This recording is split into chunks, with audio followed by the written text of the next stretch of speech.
Assalamualaikum warahmatullahi wabarakatuh. Perkenalkan, nama saya Rika Memuna, NIM C0D021039, Prodi D3 Perpajakan, Fakultas Ekonomi dan Bisnis.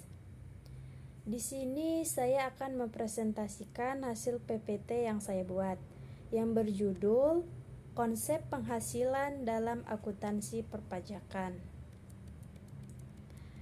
Pengertian penghasilan dalam akuntansi perpajakan.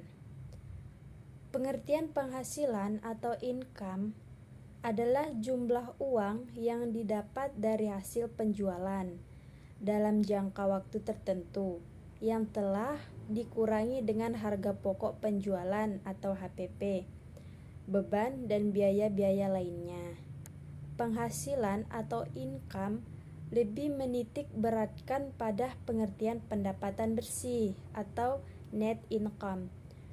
Penghasilan dapat diartikan pendapatan bersih atau laba bersih dari hasil usaha setelah dikurangi beban biaya. Sedangkan pendapatan revenue dapat diartikan pendapatan kotor atau laba kotor dari usaha yang belum dikurangi beban biaya.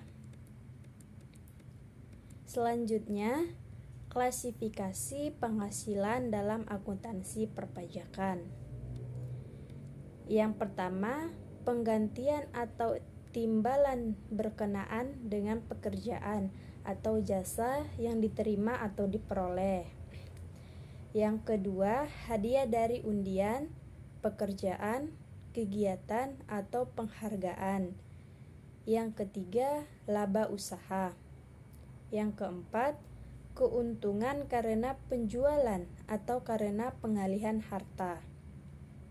Yang kelima, penerimaan kembali pembayaran pajak yang telah dibebankan sebagai biaya dan pembayaran tambahan pengembalian pajak. Yang keenam, bunga termasuk premium, diskon dan imbalan karena jaminan pengembalian utang. Yang ketujuh, dividen dengan nama dan dalam bentuk apapun, termasuk dividen dari perusahaan asuransi kepada pemegang polis dari pembagian sisa hasil usaha koperasi.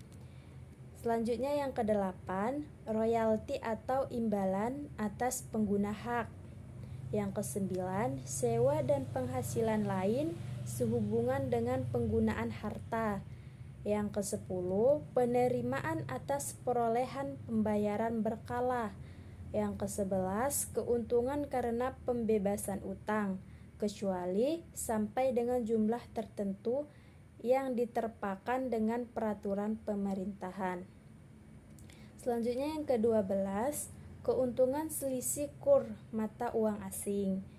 Yang ke-13, selisih lebih karena penilaian kembali atau revaluasi aset. Yang ke-14, premi asuransi.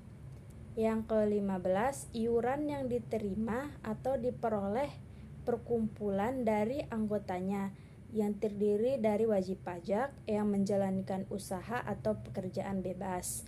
Yang ke-16, tambahan kekayaan neto yang berasal dari penghasilan yang belum dikenai pajak.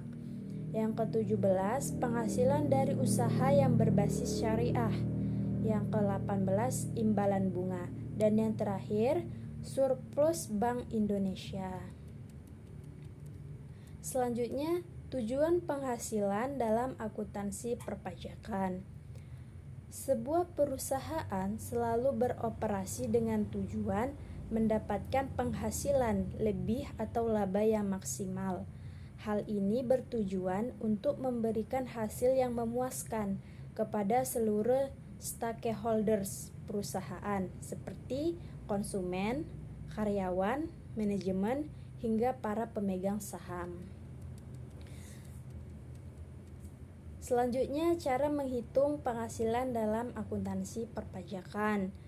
Jika Anda memiliki penghasilan per bulan 5 juta, maka penghasilan kotor per tahunnya mencapai 60 juta. Bila Anda masih bujangan, maka Anda masuk dalam kategori PTKP poin pertama, yakni terkena 54 juta. Penghasilan kotor dikurang PTKP. Penghasilan bersih yakni 60 juta dikurang PTKP 54 juta, sisa 6 juta. Penghasilan bersih Anda adalah 6 juta. Dari penghasilan ini, Anda bisa menghitung besarnya pajak yang akan Anda bayarkan. Cara menghitung pajak penghasilan dengan penghasilan bersih 6 juta, maka Anda akan mengikuti poin tarif pajak yang kedua, yakni 15%. Pajak penghasilan 15% dikali 6 juta dan mendapatkan hasil 900. Jadi, pajak penghasilan per tahun yang harus Anda setor ke negara adalah 900 atau 75.000 per bulan. Sekian presentasi dari saya, kurang dan lebihnya saya mohon maaf. Saya akhiri, wabillahi taufiq wal hidayah. Wassalamualaikum warahmatullahi wabarakatuh.